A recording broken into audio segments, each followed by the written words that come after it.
Blind taste tests prove it. Tabasco salsa picante wins. The superior Mexican-style hot sauce.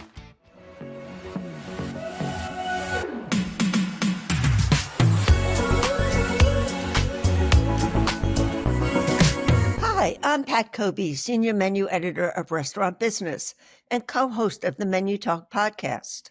My guest this week is Nancy Combs, Senior Vice President of Culinary and Calendar Innovation at Shake Shack.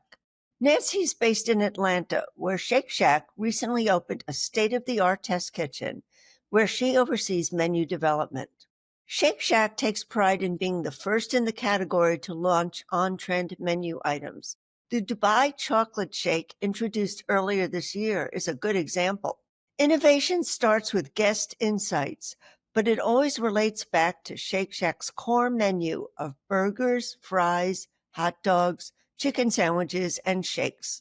Even when the fast casual introduces a high-end item like truffles, it's to elevate the brand's burger and offer value that's tied into a premium ingredient rather than a low-price deal. And at the end of the day, everything she and the culinary team launch, they would be proud to eat themselves, she says. Listen as Nancy Combs shares Shake Shack's menu innovation strategy and how the chain is differentiating itself in a crowded segment, and particularly what she and the team are working on when it comes to beverages and other items. Welcome, Nancy. So great to have you on the podcast. Hi, thank you so much. I'm so happy to be here. Well, can you begin by telling me a little bit about your culinary journey and how it brought you to Shake Shack and what you're doing at Shake Shack now? I would be happy to. Sure. So I started my career in brand management in the CPG industry, actually, after majoring in business administration. And that experience was foundational for me. It really taught me the discipline of starting with a guest insight and then building something that delivers against an unmet consumer need, all while managing multiple stakeholders and complex timelines. And from there, I pretty quickly transitioned to the restaurant industry. And that's where my passion for food and brand strategy really clicked. So in terms of my career progression, I've spent time across several QSR concepts, from Inspire Brands to Papa John's, where I've worked in a variety of functions ranging from digital and delivery to CRM. But really, at the heart of it, I've always been driven by creating experiences that connect people through great food. And so having the opportunity to join Shake Shack really felt like I was coming back to the roots of why I love this industry. And so I'm leading our culinary and calendar team. And for me, that's the perfect intersection of brand and culinary and hospitality. And I can't imagine a better place to be. Oh, it sounds wonderful. And you're in your new test kitchen, I guess it's called, in Atlanta. That is right. The office just opened today. Today is our grand opening. So we're very, very excited to be here. We still have our campus in Manhattan, which will continue to stay there. And that's where the culinary team is based. But yeah, we're thrilled to be in Atlanta. There's going to be a lot of operational and culinary innovation to come. Super. So what were your goals for menu and innovation when you first came on board at Shake Shack? Yeah, well, at Shake Shack, we've always taken pride in leading with innovation, often being the first to category with ideas that you probably wouldn't expect to see in QSR. And so when I joined, my goal really was to just build on that legacy. And for us, it was to bring a little more structure around how we innovate, starting with guest insights and validating the new products through rigorous testing that instill confidence before we go to market. And luckily, I inherited an incredibly talented culinary and calendar team. And so my role coming in was really to empower them with resources and support so that they can go create bold breakthrough products that really resonate with our guests and fit with our brand. So from a menu innovation standpoint, look, I mean, at the end of the day, everything we launch, it really has to be something that we're genuinely proud to eat ourselves. And so while we'll always push creative boundaries, we'll never compromise on quality. And I think that's the heartbeat of what makes Shake Shack so special. And that's really why I wanted to come here. And it's what makes me so excited every single day. But when you do innovate, you have to sort of innovate off the core menu items like the burger. I mean, what made Shake Shack famous? Burgers, chicken sandwiches, fries, hot dogs, shakes, of course. Yeah, that is true. Our focus on core menu innovation really is all about quality. So while we're always working on developing exciting traffic driving LTOs, we are committed to investing in our core menu, and we're continuing to raise the bar on classic items that define Shake Shack. So I'll give you an example. We are rolling out an increase to the cook time of our crinkle fries, and that's to make them even crispier, which in this industry, that's almost unheard of. Most brands are trying to make cook times shorter, faster, not longer. But we looked at our fries and we felt like it was worth it to deliver a crispier product that's really the best eating experience possible. We're also evaluating other core menu items, including different categories and ingredients, to see if there's opportunity to deliver an even better experience. So yeah, you're right. There's continuous innovation both around LTOs, but also making sure that our core offerings are the best they can possibly be. So when you do an LTO, is it usually a riff on one of the core items, or could it be something completely different? It's not necessarily a riff. I think what remains true across both core menu and LTOs is that our innovation continues to raise the bar on quality. So we are continuing to fuel our pipeline with what I would call chef forward LTOs. Mhm. Typically, our LTOs, which I should say stands for limited time offering, but that it's usually inspired by fine dining concepts, which harken back to Shake Shack's roots. And so we really try to aim to use interesting, elevated ingredients with a certain standard of excellence. But it really does, at the end of the day, all come back to quality for us.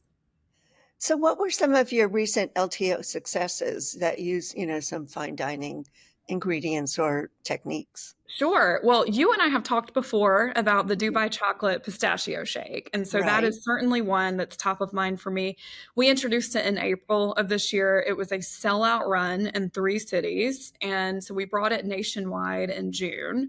It proved to be highly incremental. It drove positive impacts across some of our really key brand measures. We saw gains on brand perception, ingredient quality, and innovation.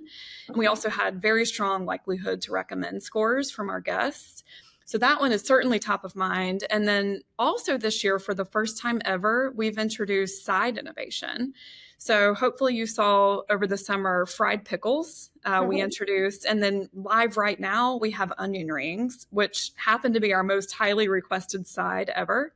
And both of those sides have outpaced forecast expectations. They're also delivering strong guest satisfaction scores. So I think, in my opinion, that just underscores the strong demand that we have for side innovation and variety within sides.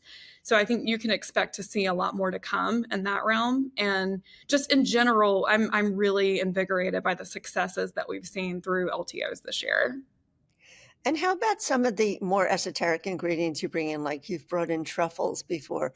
Is that something you're going to explore again, or that type of ingredient? Yeah, I mean, look, I will say this. So I know I've already said quality probably 95 times, but I do think it really is what sets Shake Shack apart. It's not just a buzzword for us, it's the foundation of every single thing that we do. And so from an ingredient standpoint, from the very beginning, Shake Shack has taken what I consider to be a very thoughtful approach to sourcing and preparation. Our food is made to order, and the level of integrity behind every single ingredient is really core to who we are. So a couple things I'll mention, like our beef is 100% Angus, never frozen. All of our proteins, in fact, are free of added hormones and antibiotics. The chicken is all natural, cage free. I could continue for on and on. And the custard, even it's real sugar and milk. There's no corn syrup, no shortcuts. So I say all of that to say we are so proud of everything that we serve, and it really does start with those ingredients. So at the end of the day, when you eat Shake Shack, you can feel good about what you're putting in your body. We have those uncompromising standards. So truffle, yes, to your point, that was a great example of a really premium kind of exclusive ingredient. And as we continue to innovate around LTOs, we keep that really top of mind. And that's something that we're working on, is bringing more ingredients like that to fruition. And I mean, you did talk a little bit about this, but how do you differentiate in the crowded fast casual space? Because as Yeah. far as your menu goes, I mean, you did talk about quality and some of the innovations, but are there other ways that you differentiate Shake Shack? Yeah, I would start with saying like that commitment to doing things the right way, even down to every single ingredient and every vendor partner that we work with are truly what do set us apart in such a crowded category. But I would also say, when you think about innovation, we are drawing inspiration from so many places. So I know you and I have talked before about social listening, and that's Mhm, been a really great way for us to keep a pulse on trends and tap into the consumer voice and what's top of mind for consumers. And I mhm. think being able to be nimble and react to that quickly is a strength of ours. I would also say we're fortunate to have a campus in New York. I consider Manhattan to be one of the best, food destinations in the world, and that's where our culinary team is based. Uh-huh. We're constantly keeping a pulse on what's happening at concepts across Manhattan. Manhattan's usually at the forefront of trends and culinary innovation. So I think when you think about differentiation and how we separate ourselves from our competitive set, it really is a combination of all those factors. Definitely. And, value is very important to consumers now, and you don't offer a lot of discounts, maybe a couple of deals once in a while. But how do you promote value at Shake Shack?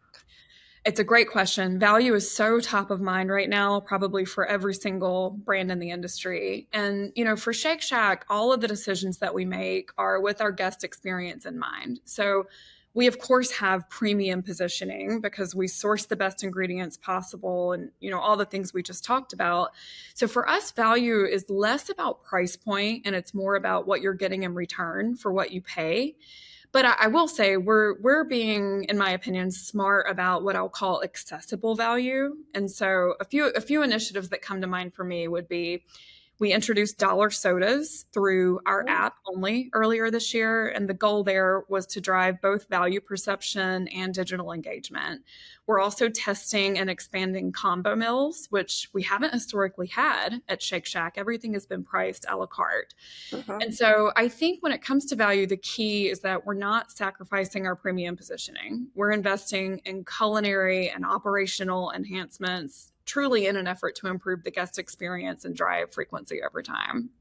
Well, I'm glad you mentioned beverages because beverages are such a, competitive space now in the QSR and in fast casual. So are you doing anything in menu development as far as your drinks go? Beverage innovation is so hot right now. I think every time I look at any industry news, it's either beverage or chicken. Right. So, yes, you are right. We are innovating in beverage, but in a way that I would say aligns with our guest desires and our brand ethos. So, I say all that to say you're probably not going to see us chase a dirty soda trend, but what you will see us do is deliver innovation in a way that broadens the cold beverage category relevance and brings variety to our guests. So, a couple of things I'll mention. We today already have a well-established and robust lemonade and tea platform upon which we innovate usually around 3 to 4 times a year. Mhm. This summer, we introduced mini popping boba for the first time, and you will continue to see new LTO lemonades. Actually, in a few weeks, we'll have a new set coming out. But in general, when we think about innovation in that category, we're exploring things like sparkling, functional beverages with seasonal twists. For us, we've had a lot of success using colorful, refreshing elements. We see in the data that our frequent lemonade purchasers are more likely to be driven by those unique flavors and seasonal ingredients. And the more occasional lemonade purchaser is really looking for natural, sparkling, unique textures. So I would say that's the lens in which we're approaching innovation with beverage. And I think there's a lot of opportunity there. Definitely makes sense. And how about breakfast? I mean, when I go to the airport, I love to get a Shake Shack breakfast sandwich. But does every location now do breakfast, or is it very limited to certain locations? Breakfast at Shake Shack is very deliberate and location driven. So we focus that day part where it makes the most sense for guest demand. So exactly what you noted. think high transit hubs like airports and train stations. We also try to keep the menu focused and premium. So the strategy for us around breakfast is more about meeting morning travelers where they are. And then we are scaling it selectively where it enhances both the brand and the guest experience. And I think what that strategy does is it helps us serve morning demand without diluting our focus in Shacks where breakfast probably wouldn't be a natural fit. Mm-hmm. Well, I'm glad that they have it at the airport because it's always welcome. And also, snacking is such a huge trend now. I've written so much about snacking this year. So, are you doing anything in that area? Snacking is very trending. I completely agree. We are on our side in all of the kind of research that we see, seeing a rise in consumer demand for snackable, shareable type bites. And, I think primarily the snacking occasion is best suited during the afternoon or even the late night day part. Mhm. So yes, there is innovation happening in that realm. It's probably a little too early for me to divulge exactly what it is, but we do see that trend and there is some work underway. Well, I imagine some people would buy a shake as a snack too. I mean, That's right. Yeah. And, a lot of the concepts I've worked at before have done things in happy hour. Mini shakes has been something that's driven traffic successfully in some of the other concepts I've worked in. So I do think there's opportunity for Shake Shack to better tap into that day part. do a lot of people come in for dessert too? I mean, or do they typically have like a shake with a meal or the frozen custard after a meal? Yeah, our shakes have one of the highest attachment rates in the industry. And when you look at the data, when it comes to shakes specifically, we are in the competitive set with dessert-centric brands like Dairy Queen and Culver's and Ted Rue's. So Hmm. yes, we have a lot of success with shakes. And the Dubai Chocolate Pistachio Shake, I think, really proved that social first, premium, globally inspired shakes are where we have a right to win. And so if you can talk a little bit about what's next. I mean, I don't, aside from the shakes that you can't talk about, but are there other things that are coming up on the menu that, maybe for the holidays or later in the winter that you could talk about?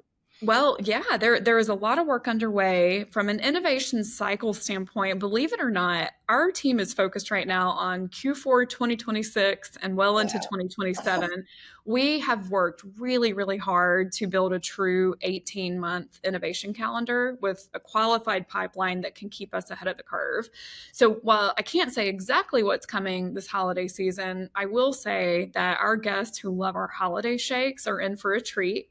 They can expect to see some fresh, festive innovation that will be hitting menus very soon. Great. Well, anything else you want to add that we didn't touch up on yet? I really appreciate the opportunity, and I'm having so much fun at Shake Shack. The innovation here and the quality that we have at our disposal for ingredients is just it's unparalleled, and I'm having so much fun. Blind taste tests prove it. Tabasco salsa picante wins. The superior Mexican-style hot sauce.